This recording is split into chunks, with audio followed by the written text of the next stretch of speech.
Hello बच्चा party. तो आज हम लोग देखेंगे मॉलिक्यूलर ऑर्बिटल का पार्ट 2। देखो पार्ट 1 में क्या हुआ कि मोबाइल का थोड़ा बैटरी खत्म हो गया था, इसलिए उसको कंटिन्यू नहीं कर पाया था। तो पार्ट 2 में देखो यहाँ पे लिखा हुआ है atomic orbitals are represented by S P D F. Atomic orbitals को हम लोग एसपीडीएफ से रिप्रेजेंट करते हैं। एस तो एक ही होता है, पी में 3 होता है, एक्स वाई जेड, डी में X Y Y Z Z X, X square Y square Z square होता है, और एफ क्या होता है, कम्प्लेक्स होता है। इसके बारे में तो आपको पहले से भी पता होगा। अब देखो बच्चों, जो बॉन्डिंग मॉलिक्यूलर ऑर्बिटल होता है उसको रिप्रेजेंट करते हैं हम लोग सिग्मा पाई डेल्टा से, और जो एंटी बॉन्डिंग मॉलिक्यूलर ऑर्बिटल होता है उसको रिप्रेजेंट करते हैं sigma star pi star delta star से। ये ध्यान रखना, ठीक है ना। इसको सिग्मा पाई डेल्टा से, इसको sigma pi star delta star से।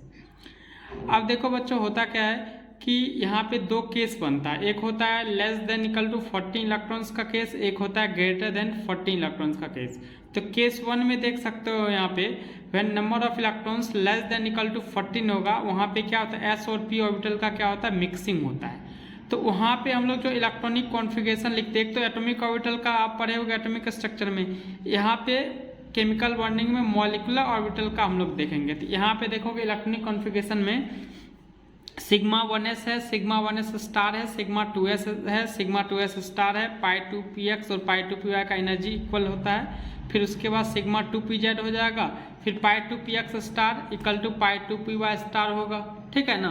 फिर उसके बाद सिग्मा 2pz स्टार है। तो यहाँ पे ये एनर्जी का मतलब ये सबसे ज़्यादा एनर्जी इसी का होगा, सिग्मा 2pz स्टार का एनर्जी होगा। तो ये आपको ध्यान रखना, ये बहुत ज़्यादा इंपॉर्टेंट है आपका, ठीक है ना। इसको ध्यान रखना है आपको। जब less than equal to 14 electrons होगा तब ये याद रखना, sigma 1s star, sigma 2s star, pi 2px equal to pi 2py, sigma 2pz pi 2px star equal to pi 2py star, फिर उसके बाद सिग्मा 2pz स्टार। अब देखो बच्चों, जब number of electrons greater than 14 होगा तब वहाँ पे एस और पी ऑर्बिटल का मिक्सिंग नहीं होता है। बस इसमें क्या डिफरेंस है, देखो वही है, बस यहाँ पे जो सिग्मा 2pz है ये पाई 2px equal to pi 2py से पहले आ जा रहा है। देख लो सिग्मा 2pz ये दोनों से पहले आ जा रहा है, बस इतना ही डिफरेंस है, बहुत आसान होता है।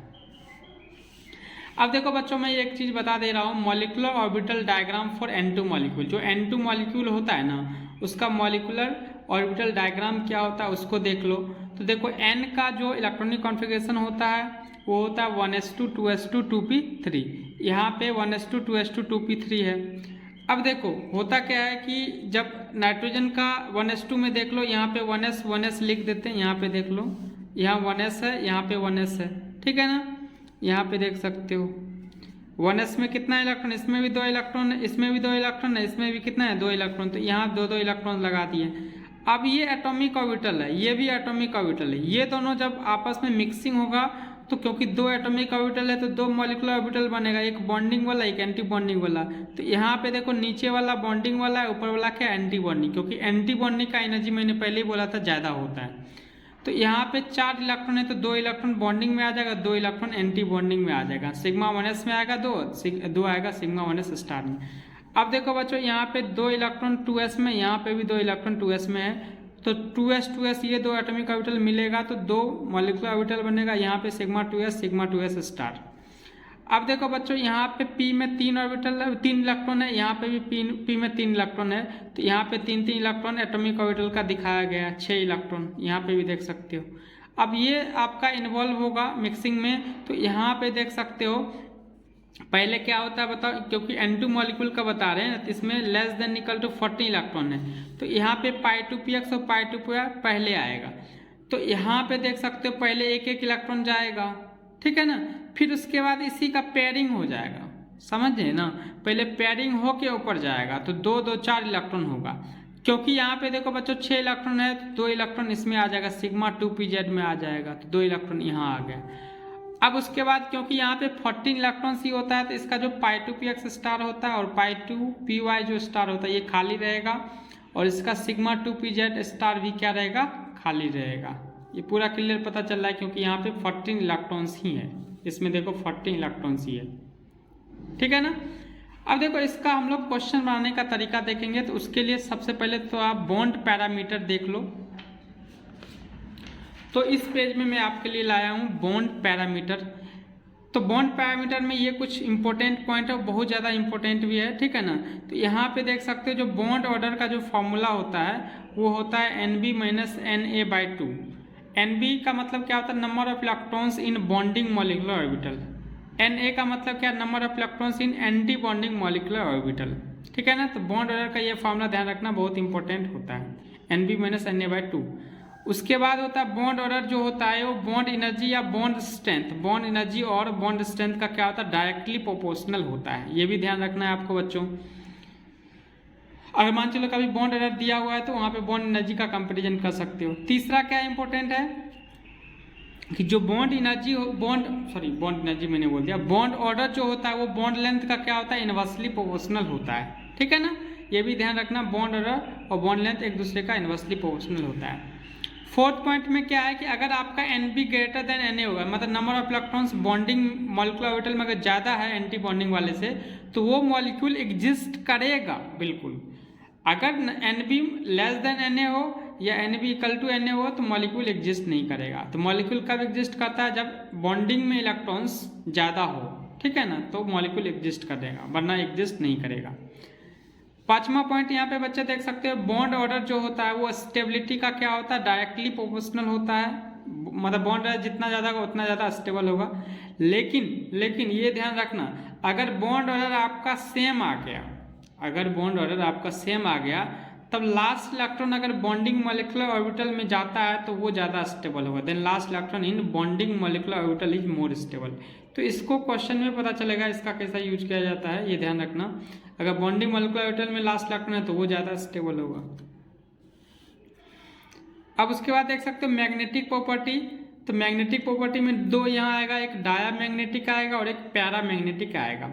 अगर आपका इवन नंबर ऑफ इलेक्ट्रॉन्स है ना तो वो डायामैग्नेटिक होगा, अगर आपका ऑड नंबर ऑफ इलेक्ट्रॉन्स है तो वो कैसा होगा, पैरामैग्नेटिक नेचर का होगा। एक्सेप्शन बस है, ये बहुत इंपॉर्टेंट पॉइंट है, अगर इवन नंबर में है तो डायामैग्नेटिक और ऑड नंबर में है तो पैरामैग्नेटिक। एक्सेप्शन में बस दो ही है, एक B2 और एक O2। B2 में देखो बोरॉन का एटॉमिक नंबर 5 होता है तो 10 इलेक्ट्रॉन, O2 में ऑक्सीजन का 16 मतलब 8 होता है तो 16 इलेक्ट्रॉन हो जाएगा। तो ये दोनों इवन नंबर है तो होना चाहिए डायमैग्नेटिक, लेकिन होता क्या है, पैरामैग्नेटिक होता है। ये एक्सेप्शन में ध्यान रखना। तो इसी दो चीज़ को हम लोग एक्सप्लेन करते हैं मॉलिक्यूलर ऑर्बिटल थ्योरी से। एक और ध्यान रखना बच्चों, C2 जो मॉलिक्यूल होता है C++, इसमें कोई भी सिग्मा बॉन्ड नहीं, तो दोनों का दोनों क्या होता है, पाई बॉन्ड ही होता है C2 मॉलिक्यूल में। ये भी आपको ध्यान रखना है, ठीक है। देखो आपको मैं पूरा कंटेंट दे रहा हूँ, आप देख भी सकते हो, ठीक है ना। किसी भी इंस्टीट्यूट के नोट्स से आप मेरा नोट्स का कंपैरिजन कर सकते हो। अब देखो मैक्सिमम बॉन्ड ऑर्डर जो होता है वो 3.5 होता है, किसका होता है, तो CO पे प्लस जो होता है उसका मैक्सिमम बॉन्ड ऑर्डर होता है। ये भी आपको ध्यान रखना है, ठीक है ना। मैक्सिमम बॉन्ड ऑर्डर किसका होता है, तो CO पे जो प्लस चार्ज होता है उसका होता है। अब यहाँ पे देखो कुछ क्वेश्चन है, कंपेयर बॉन्ड ऑर्डर, जैसे Li2 है, Li2 प्लस है, Li2 माइनस है, फिर उसके बाद N2 है, N2 प्लस है, N2 माइनस है। तो इसको हम लोग देखते हैं। तो देखो Li2 लिथियम का एटॉमिक नंबर कितना होता है, 3 × 2 6 इलेक्ट्रॉन इसमें होगा, इसमें कितना होगा 6, इसमें कितना होगा 6, एक पॉजिटिव है तो एक गैस जाएगा तो 5 इलेक्ट्रॉन बचेगा, इसमें 6 एक इलेक्ट्रॉन आया है क्योंकि एक निगेटिव है तो 7 इलेक्ट्रॉन हो जाएगा। अब इसको हम लोग देखते हैं। देखो यहाँ पे देखो, क्योंकि इसमें 6 इलेक्ट्रॉन है, 6-7 इलेक्ट्रॉन है, मतलब लेस देन इक्वल टू 14 से कम है, तो यहाँ पे क्या लगाएंगे बताओ, बॉन्ड ऑर्डर का एक फॉर्मूला होता है NB माइनस Na/2, ये फॉर्मूला होता है। तो यहाँ पे देख सकते हो बच्चों, यहाँ पे जब आप लगाओगे ना फॉर्मूला तो यहाँ पे 2 इलेक्ट्रॉन रहता है। देखो इसमें 2 इलेक्ट्रॉन, इसमें 2 इलेक्ट्रॉन, इसमें 2 इलेक्ट्रॉन, सब में 2-2 इलेक्ट्रॉन रहता है, ठीक है ना। 2 2 2 2, फिर यहाँ पे 1 1, फिर 2 2, ऐसे करके चलते हैं। तो 6 इलेक्ट्रॉन है तो 2 इलेक्ट्रॉन यहाँ पे आएगा, 2 इलेक्ट्रॉन यहाँ पे आएगा, 2 इलेक्ट्रॉन यहाँ पे आएगा, तो 6 हो गया। अब बॉन्डिंग में 2 यहाँ 2 यहाँ, तो 4 माइनस एंटी बॉन्डिंग में कितना 2, तो 4 माइनस 2 2/2 लिखेंगे तो ये कितना हो जाएगा बताओ, 1 हो जाएगा। तो इसका बॉन्ड ऑर्डर कितना होगा, 1 होगा। फिर यहाँ पे 5 है तो 2 2 4 1 5, ठीक है ना। तो 5 हो जाएगा, तो बॉन्डिंग में कितना गया 3, एंटी बॉन्डिंग में 2, तो 3 में 2 कितना आ जाएगा 1, 1/2 करेंगे तो इसका 1 है, इसका 0.5 आ जाएगा। फिर यहाँ पे 7 इलेक्ट्रॉन है तो 2 2 4 2 6 1 7 हो जाएगा यहाँ पे। तो बॉन्डिंग में कितना जाएगा 2 2 4, एंटी बॉन्डिंग में 2 1 3, मतलब आ जाएगा 4 - 3 1, और 1/2 करेंगे तो इसका भी 0.5 आ जाएगा। तो जो बॉन्ड ऑर्डर है ये आपका क्या है बताओ, इसका बड़ा है और ये दोनों का क्या है बताओ, इक्वल आ गया। ये दोनों का इक्वल आ गया।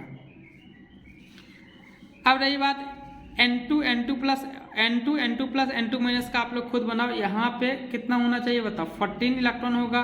यहाँ पे कितना होगा बताओ, 14 माइनस 1 13 इलेक्ट्रॉन, यहाँ पे 15 इलेक्ट्रॉन होगा। इसका आप लोग कमेंट सेक्शन में बताओ कि इसका बॉन्ड ऑर्डर का कंपैरिजन क्या होगा। इसी से बनाना है आपको, ठीक है ना, इसी से आपको बनाना है। इसका कमेंट सेक्शन में बताओ, ठीक है ना।